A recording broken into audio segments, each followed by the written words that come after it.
Working as an FBI special agent was my dream job. My whistleblowing was apolitical and in the spirit of upholding my oath. Nonetheless, the FBI cynically elected to close ranks and attack the messenger. The FBI will crush you. This government will crush you and your family if you try to expose the truth about things that they are doing that are wrong. We are all examples of that. Joining us now are Steve Friend and Garrett O'Boyle. Thanks for joining us, fellas. FBI whistleblowers Steve Friend and Garrett O'Boyle both join us now. Gentlemen, so glad to have you on the program. Thank you for your testimony. We need more folks like you, and I'm sure more people going to be from your background are going to be giving you guys more intel as you're sharing that with the rest of us. We can kind of see that this is becoming normal for them to be held accountable, because I think especially an institution that we pay their salaries, they need to be held accountable. I think a lot of people do share our beliefs and convictions. I think they just aren't at the point that Steve and I and others have gotten to. They're too afraid. Thank you so much for being a guest here on PBD Podcast. Thanks for having us. How big is that bloody flag that Steve's got? It's the whole wall of his house. Lots of love, guys. Thanks very much for joining us. That's Steve Friend, Garrett O'Boyle. Thank you for being with us this morning. More importantly, thank you for speaking out. We appreciate it.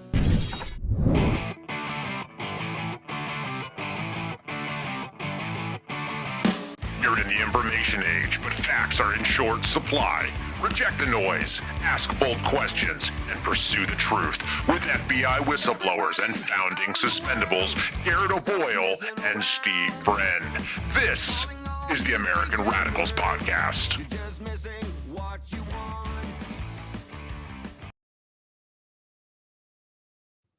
It is the American Radicals Podcast on a Saturday. It's 10:30 Eastern Time. We're glad to have you with us. We're streaming live on Rumble. Rumble.com/AmRadPod is where you will find us. And when you do, make sure that you smash the thumbs up, follow our channel, subscribe if you want to do that, but definitely subscribe to the audio, which we put on iTunes and Spotify and iHeart whenever the shows come to you, which is Tuesday, Thursday, Saturday. Today, we are continuing our retrospective on the year that was 2024. Last Saturday, we got through the first 4 months. We'll go through the middle 4, May, June, July, August. And we're going to be going through a different sort of lens. Last time we did was it a mushroom cloud or was it more of a flashbang type of story? Today, we're going to look through it as if whether or not Twitter had become X or not. Really, are you the media? The fact that Elon Musk took over that social media site and opened it up and give it a certain level of parity, and there's a lot less censorship. I mean, still, there is some censorship going on there. Personal account, and I can personally testify to that. But I think that it's still objectively headed in the right direction. And there's some stories in here that I have to question whether or not people would have even known they were a story. So we're going to look through it through that lens. It should be a good time. Want to make sure that we get off on the right foot and introduce Garrett, who's been up in the woods somewhere doing some bow hunting and trying to kill himself a deer like a real mountain man that he is. And he's wearing like the hunting hoodie. And I need to, full disclosure for the folks, I'm not repping the Suspendables gear today because the Cash Foundation sent me a little goodie bag. And that included the orange Punisher hoodie with the Donald Trump haircut. So I had to wear that today. You must be a paid shill, Steve. You must be. You must have been paid off by Ash Patel. I mean, that'll probably go in the New York Times piece, which I've been getting hounded about all week long, where the New York Times and all the media thinks that the way that they're going to take down Kash Patel and his effort to become the FBI director is to go after the charitable foundation where he supports veterans and government whistleblowers. Good luck, legacy media. Yes, because that's a good look. Anything to take them down, right, Steve? But as you were talking about Twitter, I two thoughts popped into my mind. One, yes, the censorship is very real. I was looking at some of my recent tweets this morning. I'm like, and look, everybody, we all know that I am the kickstand of the Suspendables triangle, so to speak. I've got the least following. I'm totally fine with that. Kyle Seraphin, our dear friend, he's got by far the most, and then Steve is probably closer to Kyle than he is to me. But I look at my tweets. I'm lucky if I get 1,000 views on a tweet, and I'm like, I got nearly 20,000 followers on there, and 1,000 views. That seems out of whack. And then there's some problems, man. I know some high name recognition people, and I never see them pop up to me, which I think is a little funny because I think generally people are pretty regularly posting things on there, and they're people For that sure. have interesting perspective. I was thinking, mutual friend of ours, Emerald Robinson. Oh When was yeah, the last time you saw anything that she said? I have to go look. I never see her in my feed. I have to go look for anything from her. And doesn't she have like 700,000 followers or something? She's got a large account, and there's no excuse for me not to see at least one emerald nugget a day, which is kind of funny. But I'm not on it all the time, so I kind of easily dismiss it as well. I'm not a member of Congress, so I don't think that it's real life. Maybe it's just eluding my attention. The And other the other piece I thought of was, uh-oh, Steve. Oh, Steve, we're starting the day off talking about co-president Musk. How dare we? The the co-president of the United States, the billionaire. Millionaires and billionaires for you Bernie Sanders types. Elon Musk is literally Hitler. That'll be the next hit piece. So let's start it. We took off at the end of April, cut it there last week. Let's go right into May. And I'm just going to start with a story that I don't think that anyone in the audience will remember, or even my co-panelists remember, because I was I gonna didn't say, am I remember it gonna remember? when I pulled it up, and I have receipts for that. This comes from the AP because a member of Congress, Democrat Henry Cuellar of Texas, and his wife were indicted this year. A sitting member of Congress. They stand accused of accepting $600,000 in bribes from an Azerbaijan controlled energy company and a bank in Mexico. It's really complicated. I didn't get into the weeds on it, but it sounds like really a corrupt guy. But he was Wait, reelected, wait a second. A corrupt person in government? reelected with 53% of the vote, and his trial was delayed until March of next year. Okay, this is how you know that the American experiment has failed. Right here. 53% of people still voted for the guy. And How is there no Oppo research dump on him? right. I guess there is something to be said for innocent until proven guilty, but I don't know. Maybe until he's proven one way or the other, he shouldn't be in elected office. Just maybe. I don't know. It's sort of not a big story and nobody's talking about it. I don't think it would have been in my year-end roundup, though, if Elon Musk had not taken over social media. Nobody would know about this story. I didn't remember it. I still don't remember it, and we just talked about it. And absolutely, this no one would have. This would have been buried so deep. Maybe if you lived in like the town where the guy did his primary campaigning, then maybe you might know about the story. But he still won the election, so interesting. But I'm with you. A no vote if Elon Musk had not bought Twitter, henceforth X. I don't get. I still don't get his obsession with the letter X. What is that about? I don't know. It's his brand, I guess. I don't know. Tesla, SpaceX. I don't know. I Didn't don't know. he- I see the SpaceX rockets launch all the time, so I'm a big fan of that. I think Me it's too. just I cool. like it. Didn't he name one of his children X? Is that the one that became a she? I don't know. I'm not sure. All right. So this one, not necessarily large, and should have been one of the biggest stories of 2024. It certainly was for my co-host. And Kerry Pickett reports FBI agent Mhm. accuses top brass of retaliation for defending whistleblower. This story is about the GOB actual Dina Perkins from her post at the security division for the FBI. Basically, a adjudicator. I guess that's the position of this individual. Uh, Mm. who looked and reviewed your facts and circumstances of your case as you sit unpaid, indefinitely suspended for 28 straight months. Think of that. Isn't that Said, crazy? That's what I was thinking about that too. Here we are, December 21st, so 5 days. The day after Christmas will be the 28-month marker. Just insane. so this individual said, no, Garrett didn't leak to the media. You should probably reinstate him. And the FBI said, no, you're the problem, to the person who made that assessment, and removed him from his position. And I think Dina Perkins is still sitting She's within the still there. FBI. She's still there. I do remember this one, Steve. I would hope so. And as far as the Elon Musk escapade goes, like how I did that escapade, you see what I did there? But I'm getting good at this stuff, Steve. Solid. Uh, I think most people would not have known about this story. I mean, in fairness, and I guess I'll pitch it this way. She has a bigger following than I do, but Carrie Pickett doesn't have a huge readership. The Washington Times don't have a huge readership. So for most people who are aware of this story, or at least who've been continuing to follow along, it's because it hit a spark on X, and that wouldn't have happened under Twitter, before Elon bought it. And then I guess, yeah, as much as I want to dive into the meat of that story, I will refrain, because there's much more to get to for the rest of the year. And I was trying to get that O'Boyle meter fired up and to go over the top. It's internally it's at a rapid boil. Well, let's let out the beast on this one, because this is definitely a personal one for you and for me and the entire American Radicals podcast Wow. audience, because the National Institute of Health officially admitted that taxpayer-funded gain-of-function research in Wuhan was actually a conspiracy fact, not a conspiracy theory. Now, that story was 100% censored back in the Yes. bad old days. Mm-hmm. I have to think that them being pressured to come out and even address it was probably a large part because of the outcry from the public, that they were finally not in the echo chamber, not in the digital gulag that was back in the old days of Twitter. And then they came out and they were honest.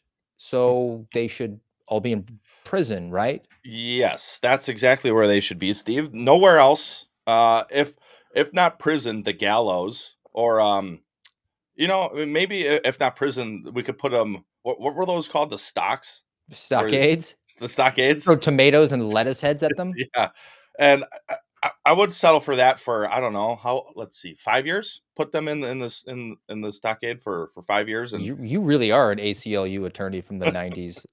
Life. but the gain of function, NIH, anything related to COVID. When you brought this story up, I immediately thought it always goes back to COVID. We've said that here many times, because that is the root. That is the root of so much of the weaponization that we've seen. For people who have been following our stories, that is literally the root. Kyle and I got connected because of COVID, because of the vaccine mandate. Kyle gets suspended, then Steve gets suspended. We didn't know Steve, then we all get connected. Hey, you unvaccinated? Yep. We months later, we meet Marcus right before we testify. I think it was after we asked him, and Yeah. he was like, "Yep, unvaccinated." We've got, I don't know what month it is. I'm sure we'll get there in one of the yearly wrap ups. I think it was in July, actually. We had Congressman Tom Tiffany. He's from up north, northern Wisconsin. He asked Christopher Wray about the what's been dubbed the Trump questionnaire. Guess what? The two guys who had those questionnaires asked of their colleagues about them, guess where they came from? Our unvaccinated group. So I know people say, well, I don't know about that. I'm telling you, it doesn't take an investigator to connect these dots. This is not a coincidence. This COVID is the root. And then that's just a small little FBI piece. Look at NIH, look at Anthony Fauci. It was pretty much Rand Paul was about it. Maybe Paul Johnson to some degree, continuing to question and say, this isn't true, you're lying. And now we find out, oh, it wasn't a wet market. Well, we've known for a long time. It wasn't a wet market with some bat soup that caused it. That was right next door to this level 4 bio lab. It was actually the bio lab. Go freaking figure. It was a bat that nested 600 miles away from Wuhan that flew that distance and then gnawed on a pangolin, which barfed into a stew of some kind, and that's how it started. Stop it, you conspiracy theorists. right. It's definitely not the bio lab in Wuhan, which is run by a WMD, some sort of expert on that in China, which is an adversary of the United States. And you can't talk about it. If you do, you're silenced. Look, Yep. gain of function was stopped under the Obama administration. Sure. They said that this is dangerous. You shouldn't be provoking a virus And they'd to be jump right. from beast to man, so that if it does in the nature, in the natural scheme of things actually happen, then you can be ahead of it with the vaccine. That's dangerous. You shouldn't do that because people suck and they'll make a mistake or they'll do it on purpose. We still don't know the motivation behind it, but gain of function was restarted under the Trump administration. I don't know about his attention to that.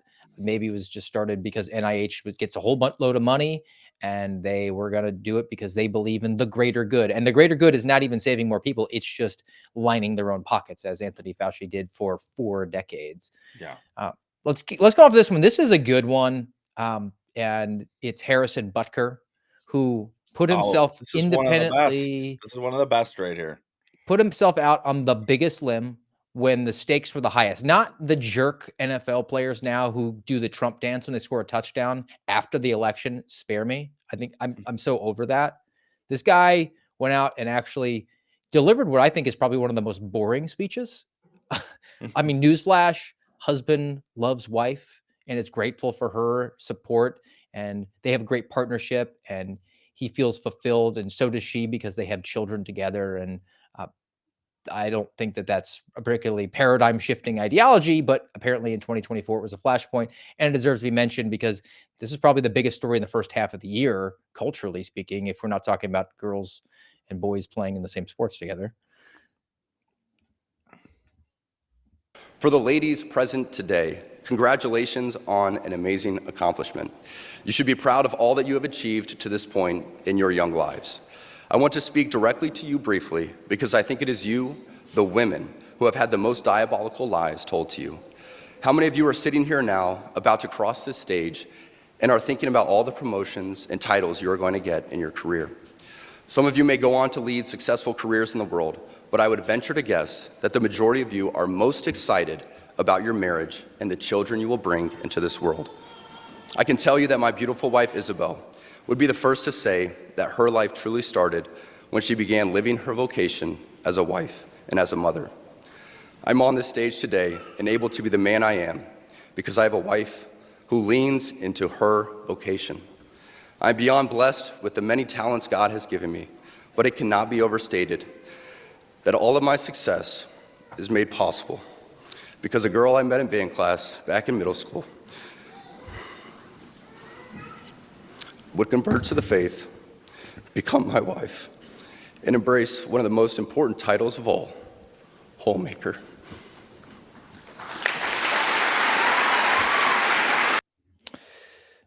So Garrett, to me, the ultimate is the fact that you hear children crying in the background as he's talking about that. I mean, Yeah. that's not coincidence. No. That's providence. Mm-hmm. And good on him. I mean, he completely inserted himself into the culture war. Yep. He forced his football teammates who were the Super Bowl champions. He could have coasted. He has multiple Super Bowl rings. He's making a ton of money. He can do the Michael Jordan that Republicans and Democrats buy sneakers too, right? Why would I offend anybody on this? Mm-hmm. But guy's a bro, man. He put himself out on the largest limb and handed the other side a giant handsaw. Yep. This is a great example of what a Christian man is supposed to be and what they are supposed to do and what they are supposed to say.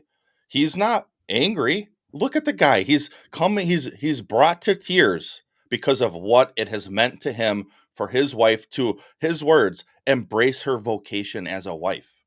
And that is someone who understands the biblical structure of the family and of the role of men and women. And I just love how he just said, nope, I don't, like you mentioned, I don't have to do this, but I'm going to, because it's for so long, the church has gotten so soft and so weak. And instead of saying we need to do our utmost to steer the culture, instead these days, especially in the West, the church says, oh no, we will be steered by the culture. We'll get our smoke machines and our music and look, we're just like you. That is not how it's supposed to be. It's supposed this is why you see cultural decay, is because there haven't been strong men like Harrison Butker who said, I'm going to insert myself because it's needed. Not because I want to per se, but because it's needed. This needs to happen because our culture is going off the deep end. And he's right. He said it in the beginning of his speech, how they have been lied to the most. That I'm paraphrasing what he said, but that's what he was saying. And And he's right. So I used to tell my wife Heidi about some of these girl bosses in the FBI when I was there, and I know enough of them, and I would tell her whenever it would come up, I'd say they bought the lie. They bought the world's lie. Do they And seem generally unfulfilled? yeah, yes, and it's their cat and the FBI is all they had, and that's I don't say that to shame them. I say that because that's sad. That's you bought the lie of the world, which is the lie of Satan, the deceiver, to say, oh no, I can do anything a man can do. Okay, fine, sure, you can be an FBI agent, you can do it, and maybe for a time that's okay for you to do it, and then also maybe even to come back into the workforce later. But she always, my boss, one of my bosses, she would ask me to see pictures of our girls, and I'd show them to her, and I brought them into the office one time, even pre-COVID. She wanted to meet them. I was like, hey, why don't you guys come by? We'll go to lunch later.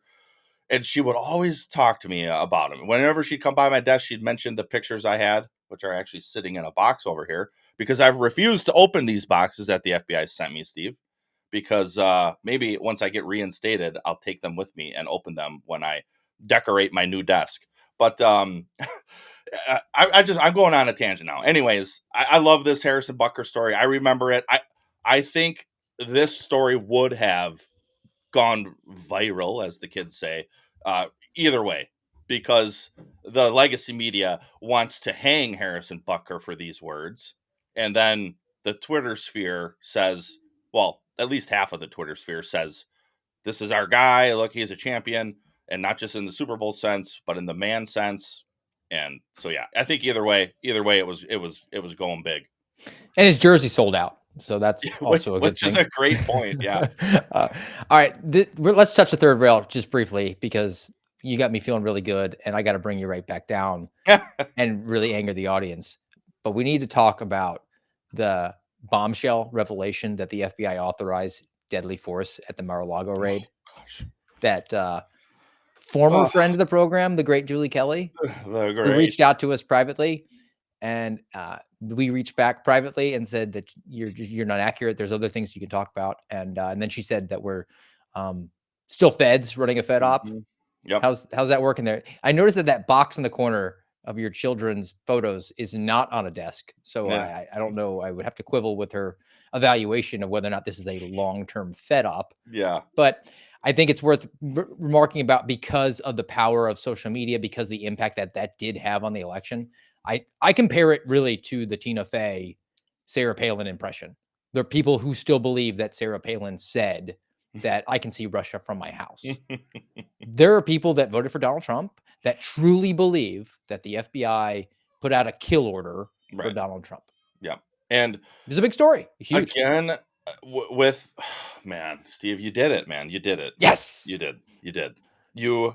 I'm doing my utmost right now to not just rip this hoodie off like the Hulk and just rage scream about all of the things, because it's so outrageous. On one hand, Julie Kelly, the great Julie Kelly, who we all have liaised with to some degree for, it was nearly 2 years, and you and Kyle have been doing it before me. And then once I testified and got the green light to talk to media, we were in chat groups with her, asking for information about whatever story they're working on, or, hey, I put out this tweet, I think it's important. Can you amplify things like this?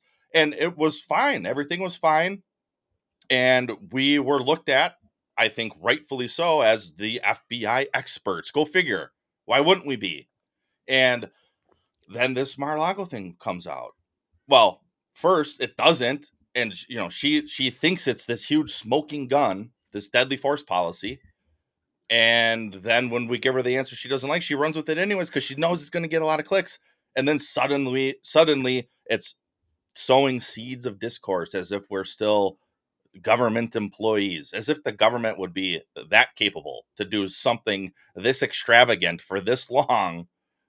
But there's so much more there, Steve, but I'm gonna hold back because I see you pop back on here. let's just move on and briefly touch on this one. I mean, it's not that big of a deal. It's just that the president-elect got convicted of 34 felonies. To round us out in the month of May, DA Alvin Bragg announced 34 count felony, which were, I don't know, bookkeeping errors that were misdemeanors that were outside the statute of limitations. It is, well, now that Fannie Willis, that'll have to be a December story, Fannie. has been removed from the Fulton County case. It's the only successful, with quote unquote, case and prosecution of Donald Trump. They're going to delay the sentencing on it. And who knows with the appeal process, because there could be fruit of the poisonous tree, because some of the evidence might have been things that he had immunity for. So who knows where that stands, but I think that was enormous and certainly was a news story that regardless of who owns social media, that was going to be reported on. I mean, he was the candidate for president, former president, officially convicted of a crime. And now we had the talking point of 34 felonies and he's a convicted criminal.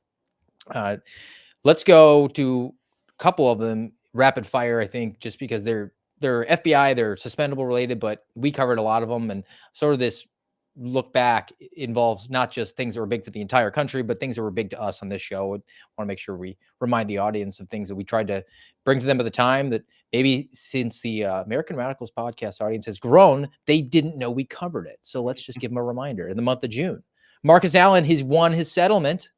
Suspendable. Marcus Allen, hashtag pray with Marcus, at pray with Marcus as well. That's a social media handle. Give him a follow. Marcus Allen testified with Garrett and me, won his settlement, was reinstated, got a security clearance back, resigned that day, was supposed to get all his back pay. He didn't get it for like 100 days because the government, I guess, was really hard up for cash. And, but he's vindicated. And then even when he got it, him and his lawyers were like, that's not enough. I don't think this seems right. Can you guys show us your math like you're in first grade? Which, of course, it wouldn't be right. Of course, the math wouldn't check out. I don't know where that stands today. Maybe that's all gotten rectified, but I doubt it. But, dude, the Marcus's case is... Hopefully it's a symbol of things to come for all of us, as it should be in a just world. It's tangentially related to the next one because Judicial Watch did a Freedom of Information Act request and proved that the FBI colluded with Democrats to smear him and you and me to try to discredit us and make us look bad because they're an objective force for evil at this point. This is my favorite. This is a favorite detail of mine throughout all this. As you know, Steve, because you were there. You were in the room with me. We were sworn in. It was a really big room. We rose our hand. It was big. It's because they had to sit higher above us so they could look down on us to be intimidating, or so they thought. They didn't quite know who they were dealing with. But no, they actually didn't know because they thought that a Twitter account belonging to Marcus Allen 54321 belonged to Marcus Allen. And that, Steve, that is when I knew that we had the upper hand. That's when the Morgan Freeman announcer came into back head, and at that moment, they knew they were the smartest men in the room. Because they led with that. That was one of the leading Democrat people who started asking questions. Do you have a Twitter account, Marcus 987672739? 8675309 is not me, Congresswoman. No, ma'am. No, ma'am. That's not my Twitter account. Well, you haven't let me finish the question, sir. The time is mine. Like, what is going on here? And that's when I knew, Steve. That's when I knew. But we were sworn in to tell the truth, right? And they were not. The Congress people were not sworn in to do such a thing because my favorite congressperson, arguably my favorite congressperson, Dan Goldman, our Representative D, New York, he bought his seat with his millions that he inherited from the Levi Strauss company. But go ahead, fact check me. It's true. He did that. But he said something to the effect in our hearing, we're in the dark over here, when he was not, which we found out with this Judicial Watch article. But think of this. Our hearing was over a year prior, because we're talking June of 2024. Judicial Watch gets this information. We testified in May of 2023. So now June 2024, we get this info. In fact, Dan Goldman, his office was emailing directly with FBI personnel about us. But he claims at the hearing, we're in the dark over here. That's not how Congress is supposed to work. Okay, sure. But yeah, go ahead and bring me up on perjury charges. That makes sense. I'm a student of body language. You can tell if they're deceiving you to a certain extent. Like when Christopher Wray talks, the more he bobbles his head, the more he's really uncomfortable. Dan Goldman is a sociopath. He doesn't blink. Watch him speak. He will just spit the most vile, awful lies out of his mouth, and he doesn't blink when he does it, which to me indicates antisocial personality type. I will But say in he's a more communist. he is All a right. communist. Hunter Biden was convicted of a gun crime. And to me, it's sort of not big now because he's been pardoned. But an element of this, which does not get brought up very often because everyone likes to talk about the laptop had all the salacious details on there. It had information on it as well about corruption of the current sitting president of the United States. And in order to make this case, the FBI, which was the investigating agency, they had to admit that they had the Hunter Biden laptop in their possession, which would mean it was in evidence, which you would have a timestamp for when you have it in evidence. And that was before the 2020 election when the FBI actively censored social media from the New York Post's story about the Hunter Biden laptop and said that it was all Russian disinformation. Oh man, Steve, you really are. Not that I forgot this story, but you really are trying to get me worked up today, I aren't have you? not lost my fastball in this holiday season. You could say, well, Garrett, this is just a historical cataloging of stories that we covered. You don't need to get so worked up, buddy, because we covered this already. But I got problems, Steve. I'm just a human. I'm just a sinful man, like everyone who came before me. But Hunter Biden, that and again, and I know it's because of our shared history with the FBI, but the piece, of course, that I focus on is the lying FBI. Of course they knew, Steve. Of course they knew that Hunter Biden's laptop was real because they had it in their possession. Yet they influenced social media companies to censor the story anyways. Fast forward many moons later, Hunter gets convicted, quote unquote, convicted of this gun charge. And what does it matter? Rules for thee, not for me. Not in the land of the free, they say. Well, sure. And it's allegedly free, as we like to say on this show, because they do whatever they want, and it's just a charade. And then your dad gets to pardon you at the end of the day, anyways. It's an interesting question, though. Does that information get out there at all to an extent if Elon Musk does not make Twitter into X? Or do they just continue to censor it? Right? I mean, Yeah. they have, you have to go off of what their past actions are. Mm-hmm. I think there's a chance that he doesn't get charged with a crime. I think you're right. Because of how influential X has been, it seems to me, and I don't know, people who've been longtime users of Twitter more than I have been might correct me here, but it seems to me that since Elon took it over, it has become even more influential. I thought it was relatively influential beforehand, You but don't think Blue Sky's a thing or Threads? I hear there's a lot of pedophiles on Blue Sky, but Probably the Lincoln Project. yeah. Okay. Now you mentioned the FBI doing the interviews of people who were our former coworkers and asking them about support. Do this person support Donald Trump? How do they feel about getting vaccinated against coronavirus? You scooped me on that one. Please tell me you have the clip. Do you? I don't Dang it. clip. I could find it probably. Do you remember though that the Attorney General of the United States of America, the General Merrick Garland, The otherwise general. known as a 85-year-old woman, he's been held in contempt of Congress? Did you know that? I did know that, It's but gone. He was held in contempt of Congress because he refused to turn over the audio of Joe Biden's conversations with the special counsel who was investigating him for his mishandling of classified information, i.e., putting it in the trunk of his Corvette at home, during which the special counsel ruled that he was a doddering old human Roomba fool who couldn't stand trial because he had no cognitive abilities. mhm. But the attorney general ran cover for him, refused to give that out there. And I think that'll come in later. I'm going to tease this for another story. I will call back to this story, but this is still the second attorney general in my recollection, because we had Eric Holder, wingman of Barack Obama, by his own definition, held in contempt of Congress. No follow up, by the way. Thank you very much, Republicans. But in fact, the DOJ did take action against a couple of people who were not named Merrick Garland. One of them is Eitan Haim. Mm. And the other woman, I don't remember her name. She's the nurse who were both the whistleblowers who were connected with the Texas Children's Hospital. Also from the month of June of 2024, it was revealed that they're being persecuted. They're sending agents to their homes. Eitan Haim, they are continuing to prosecute him because all he did was blow the whistle on the fact that a hospital in the state of Texas was violating Texas state law. Which is, I mean,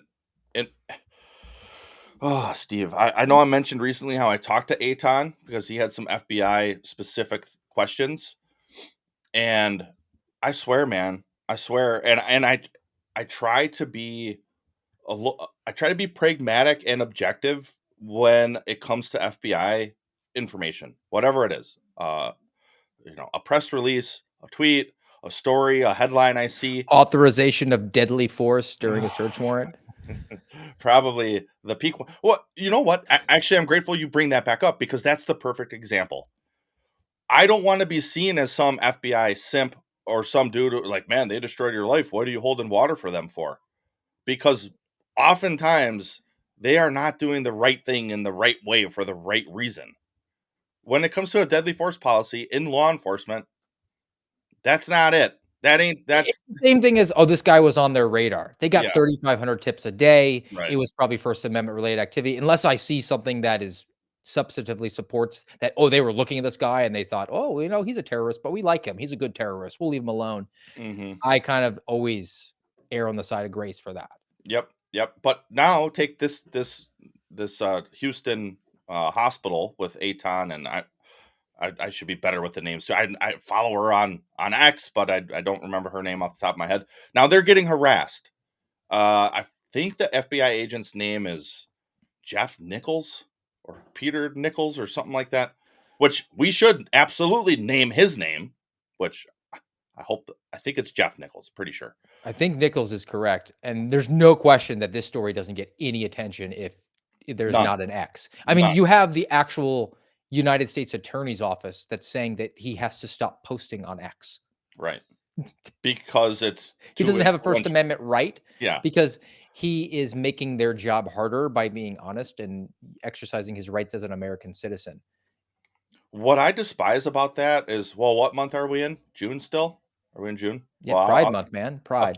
I'll keep my trap quiet because I have a feeling Eitan Haim and his story may come back into play in a few months. So I'll stay quiet on it for now, and I'll touch on it when we get there. How about the arguably the best money that was spent by the U.S. government in 2024? I instantly know that this is not going to be the best money that was spent. No. I seriously, this is, I think, the best money that was spent by your United States government. I recant my previous statement. And that was the hearing or the conviction and sentencing of Julian Assange, where he could go free. They didn't even have to have him fly to the continental United States. They handled it in the Mariana Islands. So WikiLeaks founder, he pleads guilty just to basically get out of Dodge entirely. He was in 6 years. Basically, he was sentenced for time served overseas in sequestration. And I guess the New York Times, the Pentagon Papers, U.S. versus New York Times, was not a thing anymore. Where, for those who don't remember, you had Chelsea Handler, who gave information to Julian Assange, WikiLeaks, and that made him enemy of the state. So 6 years have gone by. Chelsea Manning? Chelsea Handler. Chelsea Manning. I was like, Chelsea Handler is a feminist, horrible comedian, but so is Chelsea Manning. Yeah. And then to round out a couple. Can I touch on this for a moment? I said it. This is okay. So this is a great example of the GOP actual story arc in a way. Now, I when I was, I don't know, man. What year did WikiLeaks start kind of becoming a thing? Do you know? Was it early 2000s maybe? Yes. So back then, and I'm going to throw Edward Snowden in this bucket too. Back in the early 2000s, probably even to the mid, because let's see, I got out of the Army in 2012. I would say I had kind of changed by probably by 2010. But I used to think that Edward Snowden, Julian Assange, I used to think that they were enemies of the state, and yeah, that you should, if you ever come back here, you should get arrested, and you're basically a terrorist. I was that guy. I was the rhino, warmongering, anti-freedom. I look at it this way now: anti-freedom war hawk, and I don't exactly know how that changed, but I do know that some of the reason it changed was because of Edward Snowden and Julian Assange, where I was open-minded enough to accept, or to look at some of the things that they released, and then think a little more critically about it. And now, as I'm a little bit older and many years later, I think they were doing what anyone who thinks freedom is a good thing, they were an advocate of. And our government is a lot worse than we'd like to believe. And I think Edward Snowden is especially an example of that, because the dude's sitting in Russia, because no president will pardon the guy. And Our CIA cross deputization FBI instructor at Quantico told us that the Snowden in Russia, he was being exploited for all his information, and that was quickly running out, and then he'll have nowhere else to turn, and he'll come back. That was in 2014. Well, he's doing just fine. And was it a he or a she or a they, your instructor? Oh, it was a he, and he wore Spanx. Okay, so he was a they, and he told you this in full confidence because the intelligence community is filled with false bravado and hubris. Edward Snowden's information is old. It has run out long ago. Yes. PRISM is not a thing anymore. I mean, they're still doing the exact same thing, just underneath different titles. And I'm telling you, and I know there are people out there who still disagree with this, but the guy is more of an American hero than just about anybody, at least in recent generations, for releasing what our own government was doing. And they say, well, what he released led to the deaths of service members. Did it really, though? Or did the wars that our government put us in, to deploying them to begin with? Yeah. So I don't know. I've come a long way on that, but it's that story. I think it probably wouldn't have gone as big as it did. And normies who aren't even on X and they watch their local news at night, they probably didn't even hear about the story. But I don't think it would have got as wide coverage if it wasn't for Elon having X. Two big Supreme Court decisions: Chevron doctrine overturned, which is a good thing. People think it's kind of nerdy, but administrative agencies should not be able to adjudicate their own things, and that's positive. And also the obstruction of an official proceeding that was being weaponized to go after January 6ers, the tax law, that was tossed out. Good thing, but we're going to see if, as our conversation we had with Jonathan Gross on Thursday, you have people who are weighing whether or not they want to be resentenced because the judges are so weaponized against them. And then the final story for the month of June was the most consequential presidential debate since Nixon versus Kennedy, when Joe Biden stepped into the arena to make sure that everyone knew those were all cheap fakes. And then he did this in front of 60 million people. I was just going to say, please tell me. You fix the tax system. For example, we have 1,000 trillionaires in America. I mean, billionaires in America. And what's happening? They're in a situation where they, in fact, pay 8.2% in taxes. If they just paid 24%, 25%, either one of those numbers, they'd raise $500 billion, I should say, in a 10-year period. We'd be able to wipe out his debt. We'd be able to help make sure that all those things we need to do, child care, elder care, making sure that we continue to strengthen our healthcare system, making sure that we're able to make every single solitary person eligible for what I've been able to do with the with the COVID. With dealing with everything we have to do with. Look, if we finally beat Medicare. Thank you, President Biden. President Trump? Well, he's right. He did beat Medicare. He beat it to death. And He's the Oh, man. president. The president. He is still president. The Wall Street Journal had their Oh. bombshell revelation that he's been protected this entire time. We know. We knew that already. Yeah, we know. Yes. Oh, his cognitive decline started as early as 2019. I yeah. actually, in watching that clip, and I thought Donald Trump did really well to look straight ahead, and he was very disciplined. And to look kind of confused even, but like not his face, it's just like his eyes. Yes, at that moment he was you could see the wheels are turning on the inside of his head, like, wow, this is bad. And I actually was thinking of the JD Vance meme where he just cocks his head to the side. Yeah. That's what he was actually experiencing at that point. That was June 27th, and that really set us up for the months that followed in presidential politics or politics in general.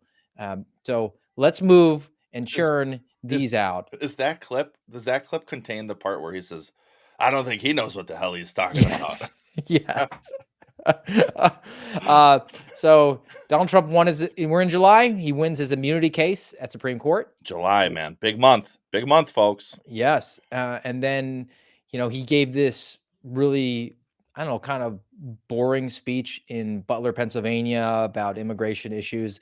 And then he got his head shot by somebody, which was, I don't know. I mean, you want to just move on to that one. That wasn't anything Might as well substantive just or roll it over. consequential. I was thinking it was a big month because I turned 38. So 38 is the signal for a bathroom break in my old police department, by the way.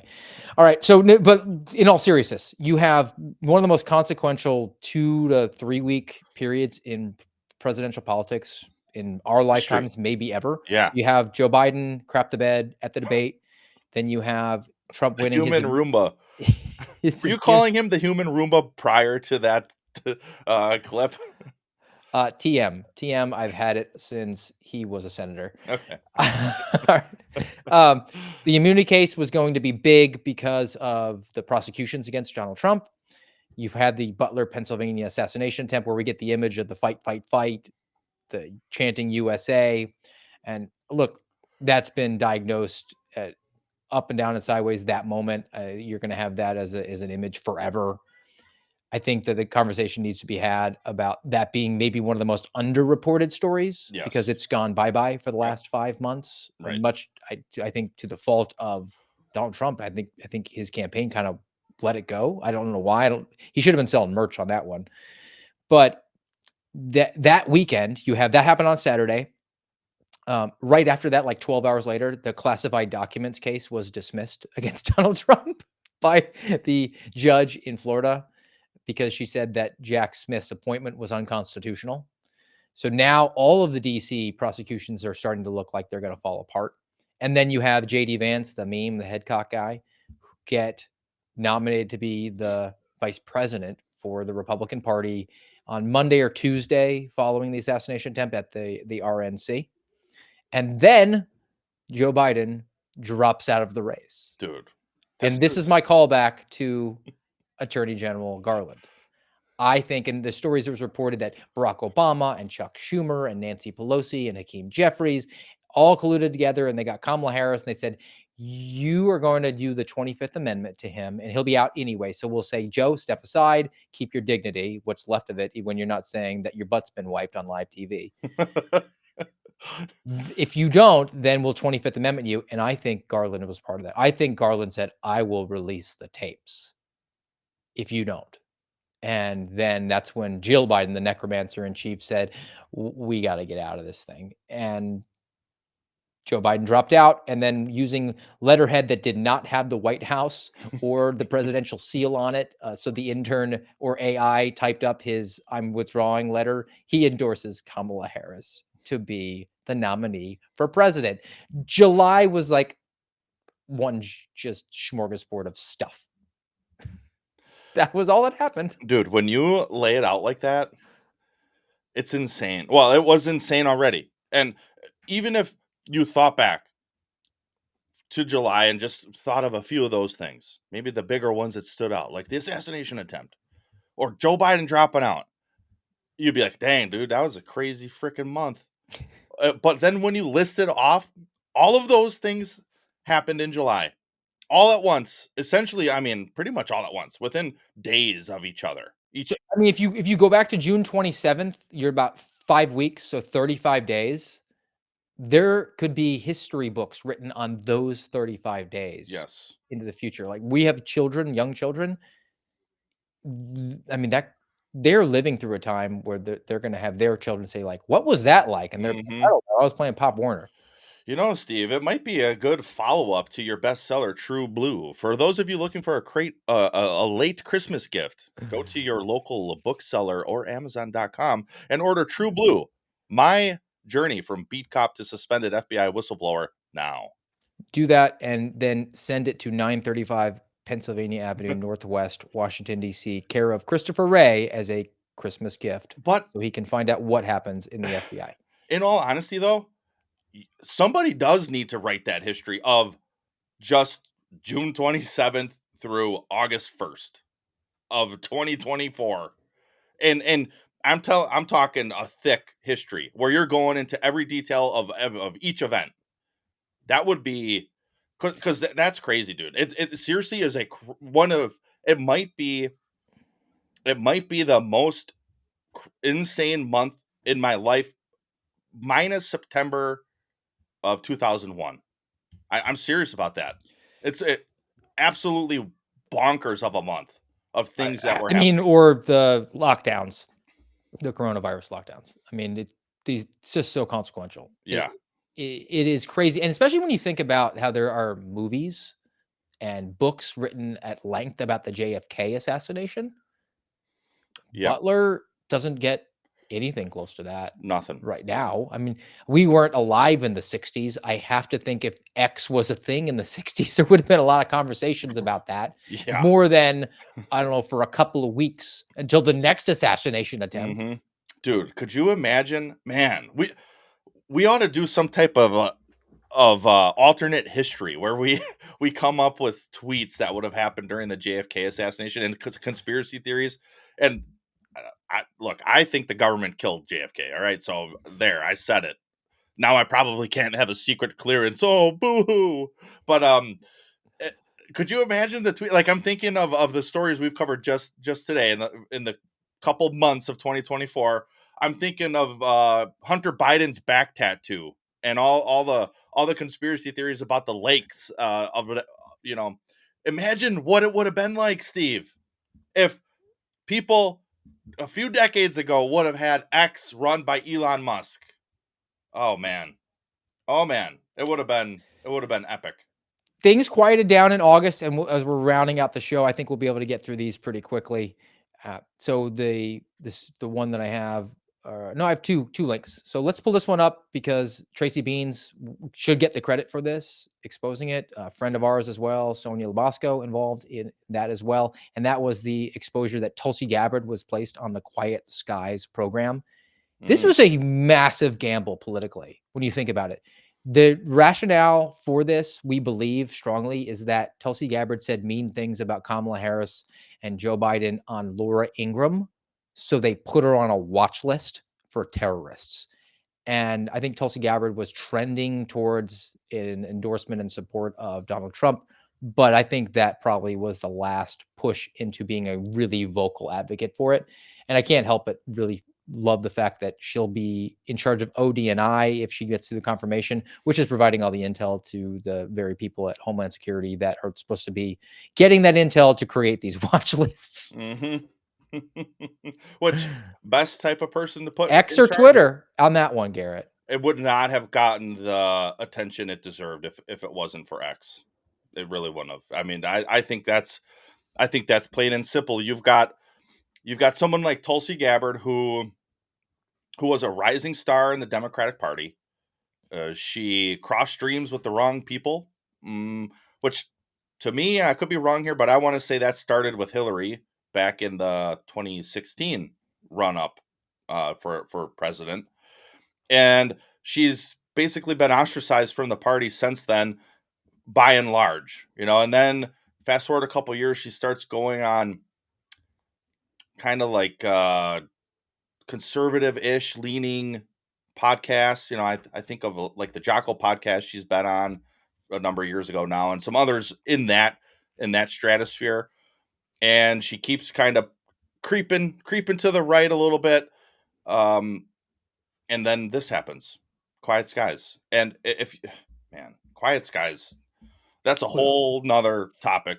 Gone. Needs to be gone. Yes. Kristi Noem over at Homeland Security needs to address that forthwith. I think I talked about it at the time, but one of the extra hats I wore in Wichita was the airport liaison. So I was working with a dude over there who was basically running security for DHS, and so TSA and DHS, and he told me anybody could be put on the list, and pretty much if you make a stink in the TSA line, you could just be arbitrarily put on the list. Maybe you're having a bad day, and maybe the TSA agent is being a dickhead, because they often are, and you snipped back at them. They could put you on the list. Is that Garrett? What's the arbitrary or despotic abuse of power called? Tyranny, my friend. That's literally, for new listeners, hopefully there's some of you out there, that's literally the dictionary definition of tyranny.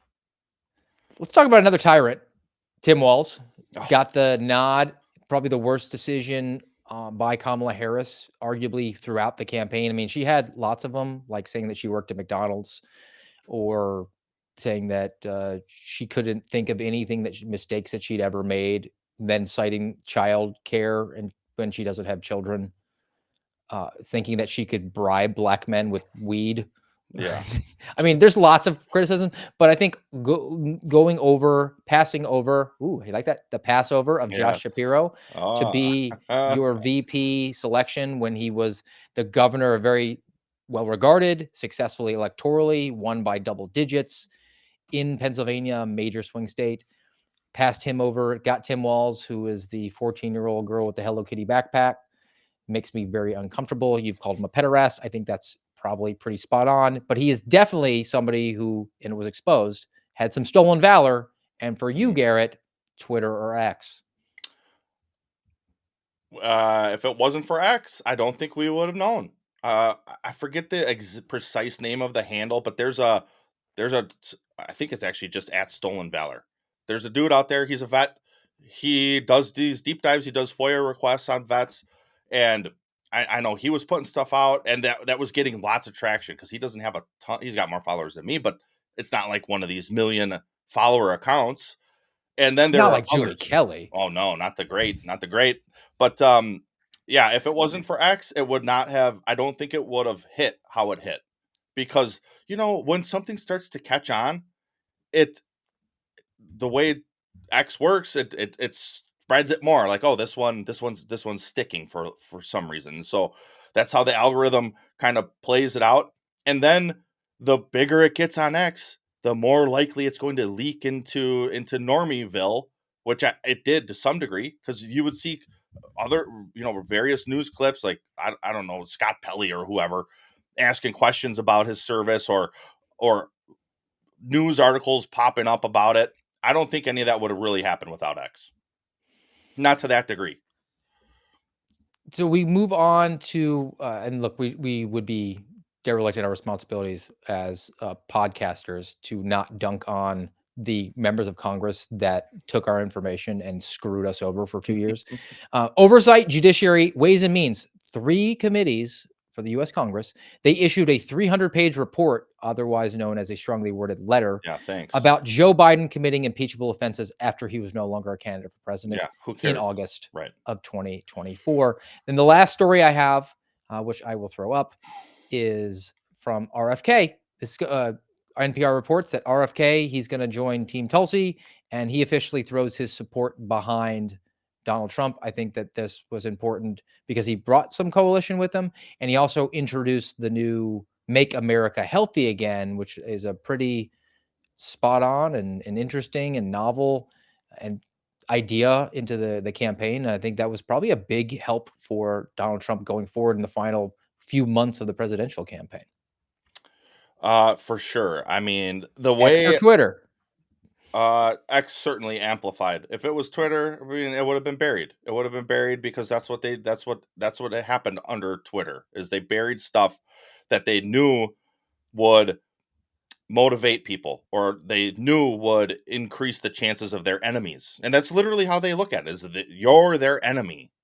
The purple-haired freak from Connecticut, Congresswoman or whatever she is, Gargamel. she looks at you as an enemy. And the same with people who work in Silicon Valley, by and large, who run these companies. And don't buy the fake Zuckerberg stuff. The people who work for Meta, they hate you. Don't buy into the lies that they don't. And so if it wasn't for X, I don't think it would have gone how it went. All right, so that brings us through the middle third of the year. We'll have to close out 2024 next Saturday. We had a couple Rumble rants come in. So before we get Garrett's perspective, his biblical worldview he wants to share with us, let me throw those up because you guys are being super generous and we really appreciate that. Peaches 62, Dirty Rotten Scoundrels. I hope you're referring to members of the Judiciary Committee or communists, but I repeat myself, not the American Radicals. We know you don't do that, Peaches. Thank you very much. And DL Maga, great idea, Peaches. I think DL Maga's a fan. I don't think he hates us. We're not scoundrels. Thank you. And thank you very much, DL Maga, for helping to support the program today. Garrett, let me toss it to you before we close it out with a pretty funny little palate cleanse I've got. Let's do it. I'm going back to Harrison Bucker for this one. So Proverbs 31, and of course, Steve, look at that. Right back to the books of wisdom. Proverbs 31. This comes from, this is probably my favorite piece about this, is it's a woman who wrote this. This is King Lemuel's mom who told him these words. She says, an excellent wife who can find. She is far more precious than jewels. The heart of her husband trusts in her, and he will have no lack of gain. She does him good and not harm all the days of her life. She seeks wool and flax and works with willing hands. She is like the ships of the merchant. She brings her food from afar. She rises while it is yet night and provides food for her household and portions for her maidens. She considers a field and buys it. With the fruit of her hands, she plants a vineyard. She dresses herself with strength and makes her arms strong. She perceives that her merchandise is profitable. Her lamp does not go out at night. She puts her hands to the distaff, and her hands hold the spindle. She opens her hand to the poor and reaches out her hands to the needy. She is not afraid of snow for her household, for all her household are clothed in scarlet. She makes bed coverings for herself. Her clothing is fine linen and purple. Her husband is known in the gates when he sits among the elders of the land. She makes linen garments and sells them. She delivers sashes to the merchant. Strength and dignity are her clothing, and she laughs at the time to come. She opens her mouth with wisdom, and the teaching of kindness is on her tongue. She looks well to the ways of her household and does not eat the bread of idleness. Her children rise up and call her blessed, her husband also, and he praises her. Many women have done excellently, but you surpass them all. Charm is deceitful and beauty is vain, but a woman who fears the Lord is to be praised. Give her of the fruit of her hands, and let her works praise her in the gates. And all I will add to that is that behind every good suspendable is an even better wife. Because if I keep talking, I'll probably start to cry. So take it away, my friend. Same thing with Harrison Bucker. Look, we talked last time about the mushroom clouds and news stories could have started out that way and descended that way. Sometimes something ripples and gets bigger. It starts little and it grows up bigger. And I think that that's pretty appropriate for our closeout here today, because you never know if maybe a diversionary device like a firework might just blow up your entire neighborhood. So have some fun with this one, guys. It's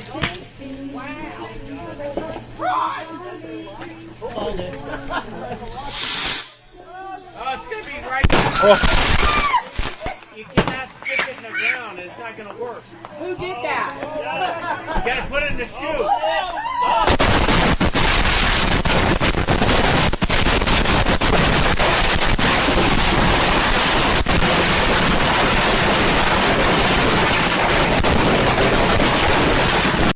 Oh, it's America right there, my friend.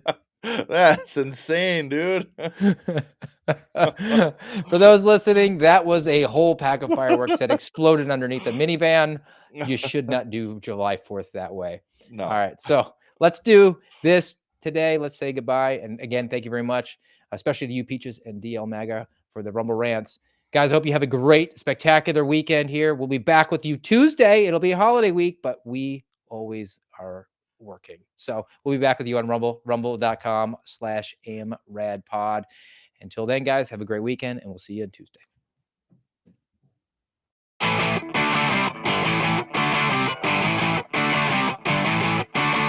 You've been listening to the voice of the Suspendables on the American Radicals podcast.